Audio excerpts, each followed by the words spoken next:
Hello girls, how are you? I hope you are fine.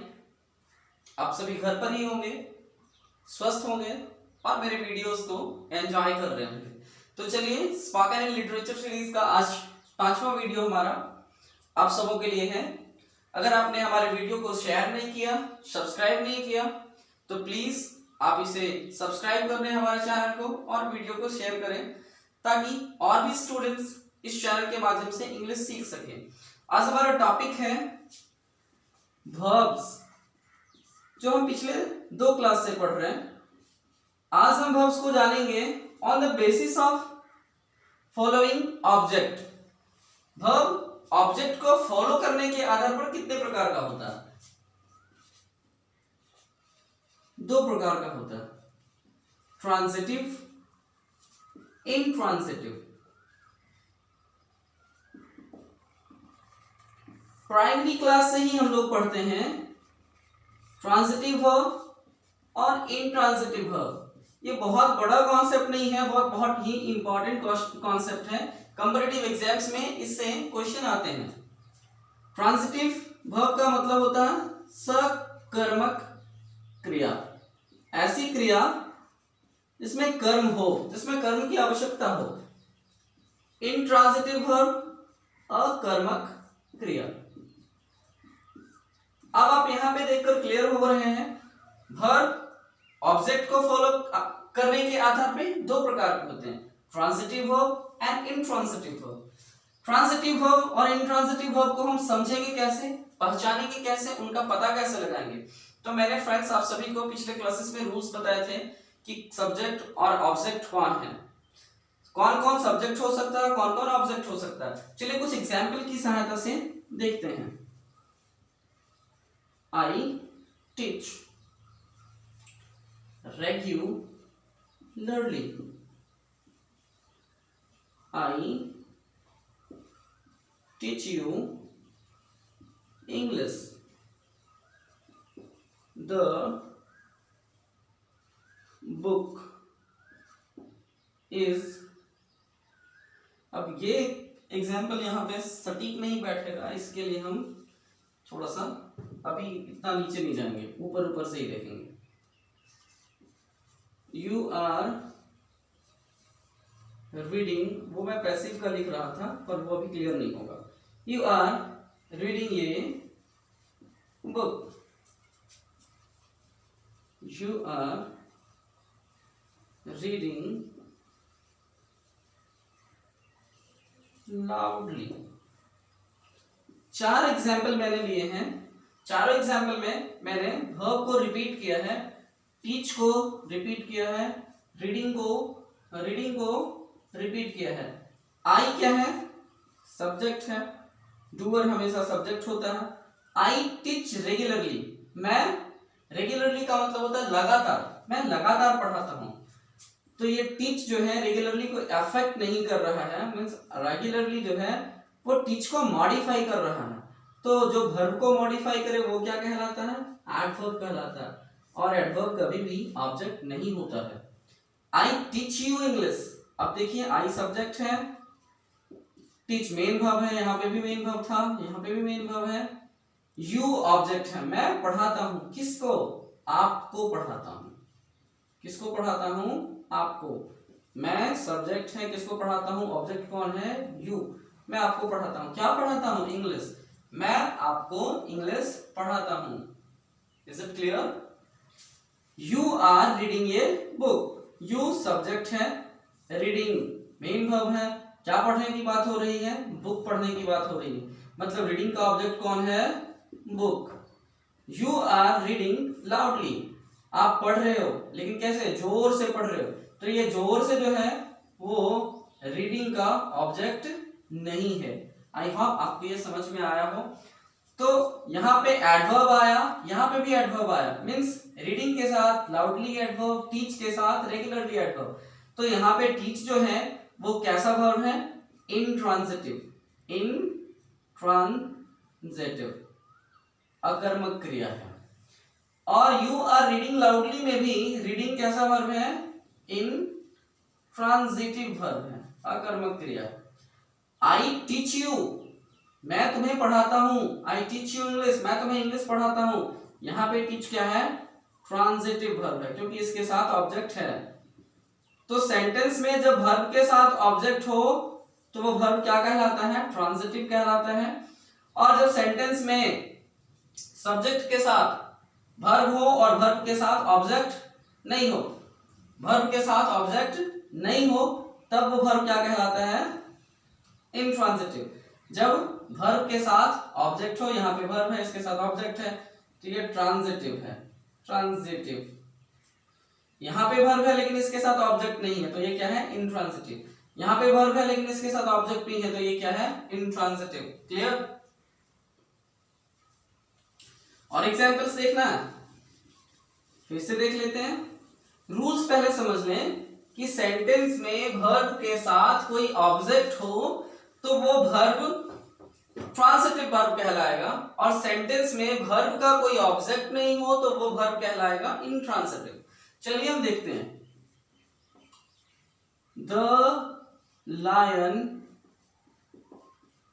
Killed the dear.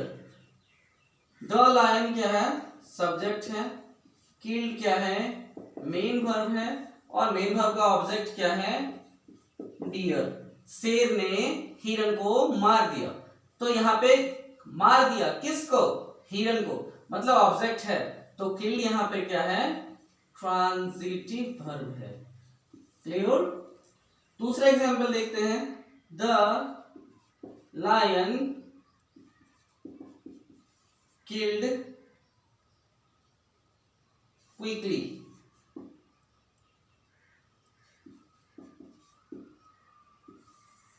शेर ने तुरंत मार दिया। अब ये सेंटेंस अभी भी क्लियर नहीं है। द लायन किल्ड, यहां पे पूछ रहा है किसको, तो यहां पे लिखना ही पड़ेगा, lion killed the deer quickly. It means ये भी वर्ब यहां पे क्या है, transitive.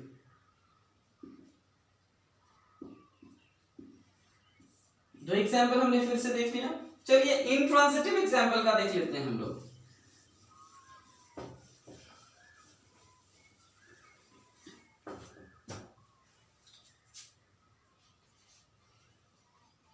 Raman is reading slowly. Raman कैसे पढ़ रहा, धीरे धीरे पढ़ रहा। कैसे पढ़ रहा, धीरे धीरे पढ़ रहा। क्या पढ़ रहा नहीं बताया जा रहा, मीन्स रीडिंग का ऑब्जेक्ट नहीं है, रीडिंग के साथ यहाँ पे ऑब्जेक्ट नहीं है। रीडिंग मेन वर्ब है और स्लोली क्या है, एडवर्ब है, यहाँ ऑब्जेक्ट नहीं है। स्लोली के जगह पे कुछ और लिख सकते हैं, लाउडली लिख के देखते हैं। अभी भी देखिए एडवर्ब ही है। अब यहां पे हम लिख देंगे रीडिंग ये स्टोरी। अब यह मेन वर्ब का ऑब्जेक्ट आ गया, अब ये एडवर्ब नहीं रहा। स्टोरी आने के बाद इस रीडिंग को क्या मिल गया, ऑब्जेक्ट मिल गया। तो सेंटेंस में जब वर्ब को ऑब्जेक्ट मिल जाए तो वो वर्ब क्या कहलाएगा, ट्रांजिटिव वर्ब। सेंटेंस में जब वर्ब का ऑब्जेक्ट नहीं हो तो वो क्या कहलाएगा, intransitive verb. It is clear. अभी हम लोग केवल शॉर्ट में पढ़ रहे हैं ताकि आगे हमें प्रॉब्लम ना हो। अब हम फॉर्म्स देखेंगे, वर्ब फॉर्म्स।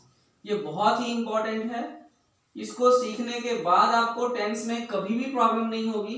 वर्ब के मुख्यतः 5 फॉर्म्स होते हैं।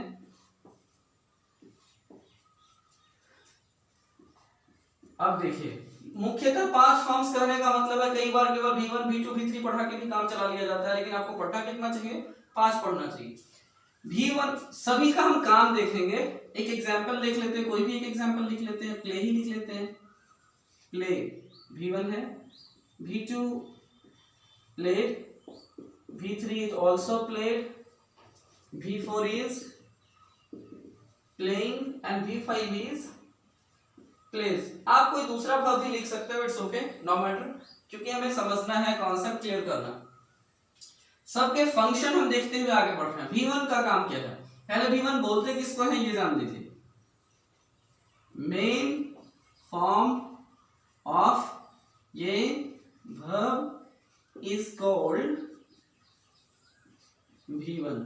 तो पहले आप ये जान लो कि V1 किसको बोलते हैं, क्रिया के मुख्य रूप को V1 बोलते हैं। यूज कहाँ है इसका, यूज प्रेजेंट इंडेफिनिट टेंस में इसका इस्तेमाल होता है। यूज कहाँ होता है, प्रेजेंट इंडेफिनिट टेंस में मेन वर्ब के रूप में यूज होता है।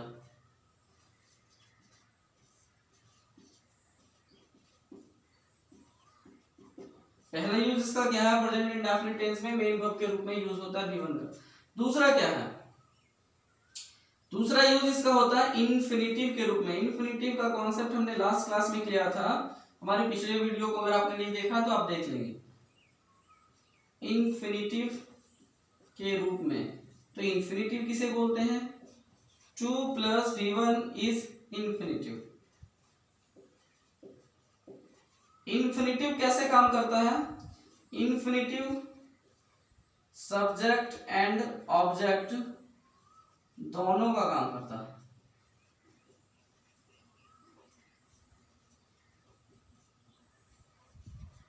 क्लियर हो गया।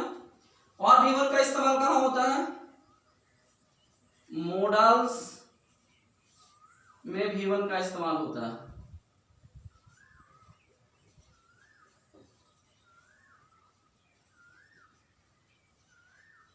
Clear, is it clear. ये 3 की पॉइंट्स हैं। V1 कहते किसको है, पहले आप ये जान लो। मेन फॉर्म ऑफ ये वर्ब, मेन फॉर्म ऑफ ये verb is called V1। Use कहाँ होता है, प्रेजेंट इंडेफिनिट टेंस में होता है मेन वर्ब के रूप में। फिर कहाँ होता है, इन्फिनिटिव के रूप में। इन्फिनिटिव किसे बोलते हैं, 2 + V1 इज इन्फिनिटिव। तो वो कैसे काम करता है, सब्जेक्ट एंड ऑब्जेक्ट का काम करता है। फिर मोडल्स में V1 का यूज होता है, subject plus any models plus V1 plus object, ये स्ट्रक्चर है। V2 को क्या बोलते हैं, V1 is present, V1 is present, V2 is past. V2 क्या है, पास्ट है। इसका यूज कहां होता है, यूज पास्ट इंडेफिनिट टेंस में होता है। ये याद रखना बेहद जरूरी है, तब आप कभी भी नहीं ट्रबल करेंगे, आपको ट्रबल नहीं होगा कहीं पे भी। V2 का इस्तेमाल पास्ट इंडेफिनिट टेंस में होता है। V3 क्या है, इसको कहते हैं पास्ट पार्टिसिपल, इसको कहते हैं पास्ट पार्टिसिपल। इसका पहला यूज होता है present perfect tense and past perfect tense. Present perfect tense and past perfect tense में मेन वर्ब के रूप में इस्तेमाल होता है।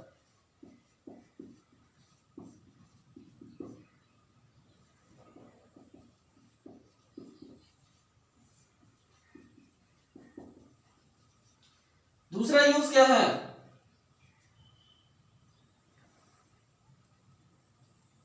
Past participle. ये जो यही सेम हैविंग प्लस V3 के रूप में भी काम करता है। कैसे काम करता है, हैविंग प्लस V3 के रूप में परफेक्ट पार्टिसिपल के रूप में भी काम करता है।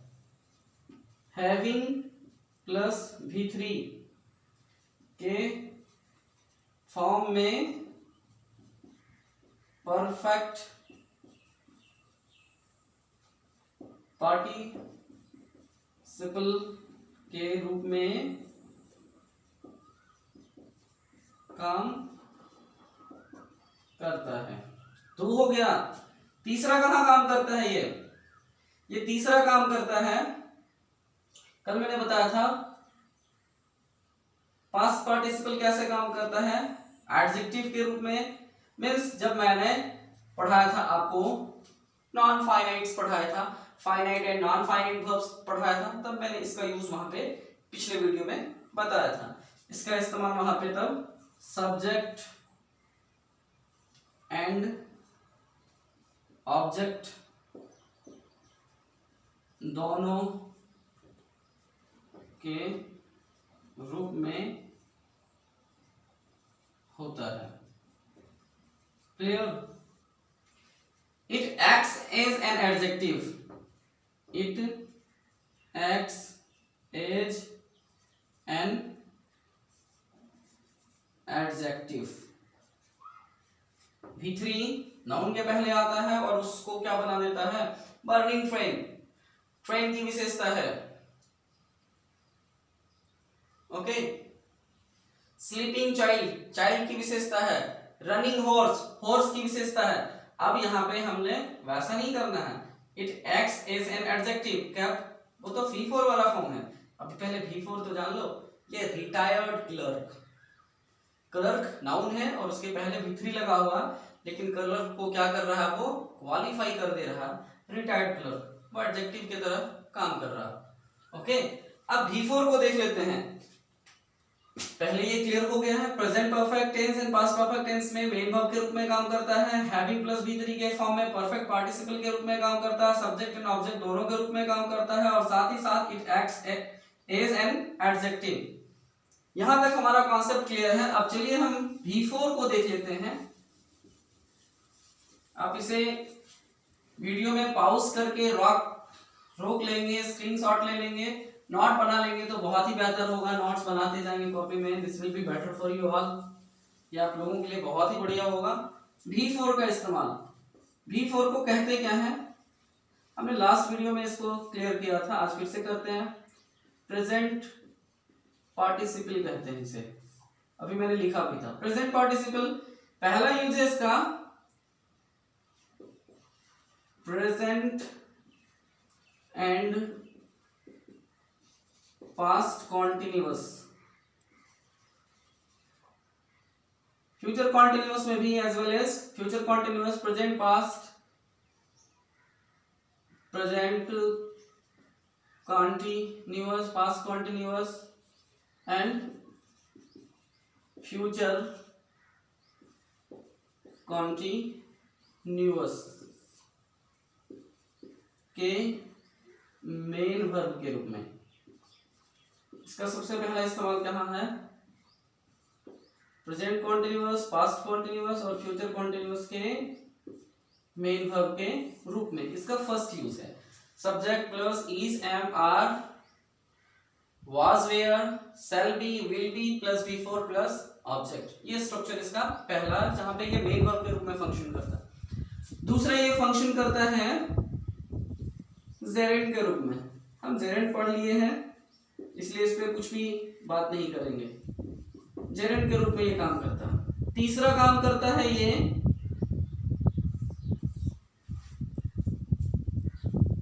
पार्टिसिपल। काम कैसे करता है? ये काम करता है एडजेक्टिव के रूप में। क्रियावाचक संज्ञा is different and adjective is different. यहां पे ये एडजेक्टिव के रूप में भी काम करता है।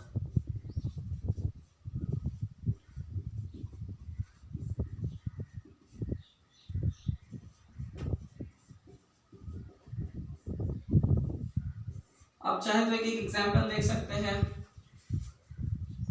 आई एम गोइंग, ये देखिए कॉन्टिन्यूअस टेंस का एग्जांपल है, मेन वर्ब के रूप में काम कर रहा है। I was playing, past continuous का एग्जांपल है और ये मेन वर्ब के रूप में काम कर रहा है। जेरेंड के रूप में देखते हैं, वॉकिंग इज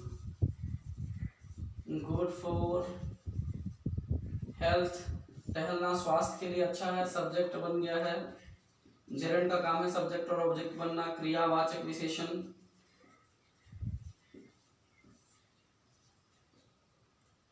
क्रियावाचक संज्ञा, सॉरी क्रियावाचक संज्ञा इज जेरेंड नॉट विशेषण, क्रियावाचक संज्ञा। और एडजेक्टिव के रूप में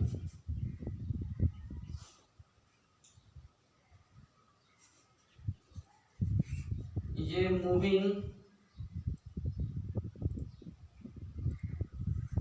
कार, कार को क्या कर रहा है? क्वालिफाई कर रहा है। ये मूविंग कार। ये स्लीपिंग चाइल्ड, चाइल्ड को क्वालिफाई कर रहा है, चाइल्ड की विशेषता बता रहा, मीन्स एडजेक्टिव का काम कर रहा है। तो प्रेजेंट पार्टिसिपल का यूजेस ये हो गया। It's over. अब आगे देख लेते हैं हम लोग।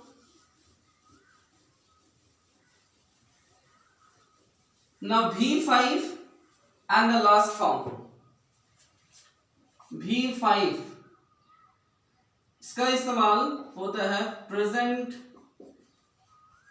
इंडेफिनिट टेंस में।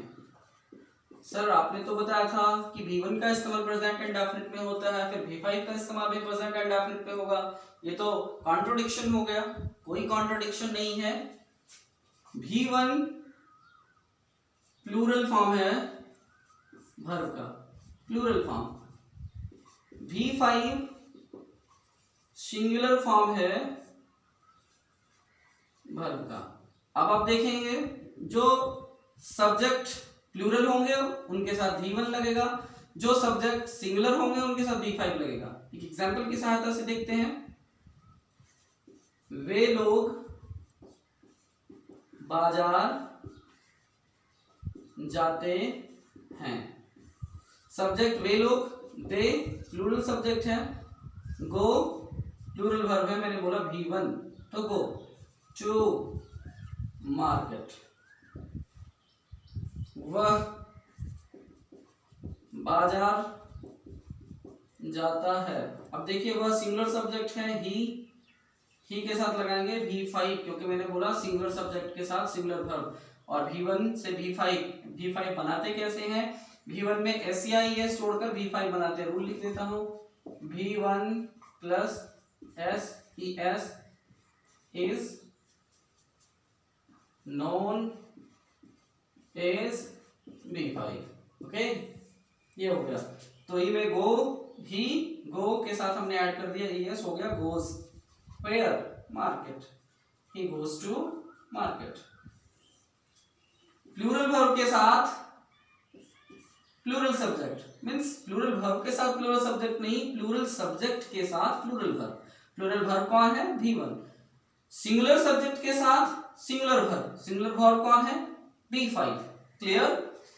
एक इंपॉर्टेंट कॉन्सेप्ट आप यहां पे लिख लेंगे, बेटर होगा कि जितने भी नाउन्स हैं वो सारे जन्म से सिंगुलर होते हैं। नाउन्स जो होते हैं वो जन्म से सिंगुलर होते हैं, और वर्ब्स जो होते हैं वो जन्म से प्लूरल होते हैं। नाउन में SEIS लगाने से प्लूरल बनता है, वर्ब में SEIS लगाने से सिंगुलर होता है। आई होप ये सारा कंटेंट जो मैंने आज दिया है आपको बहुत अच्छे से समझ में आए होंगे। आप इसे 2 से 3 बार वीडियो को देखिए, अच्छे से देखिए, अपने फ्रेंड्स के साथ शेयर कीजिए, डिस्कस कीजिए, मेरा चैनल को सब्सक्राइब करिए ताकि मैं आपको रेगुलर बेसिस पे अपडेट्स देता रहूं। प्लीज लर्नर्स कमेंट्स करिए, कोई प्रॉब्लम आ रही है तो कमेंट्स भी करिए, जहां समझ में नहीं है वहां भी कमेंट करिए। Thank you.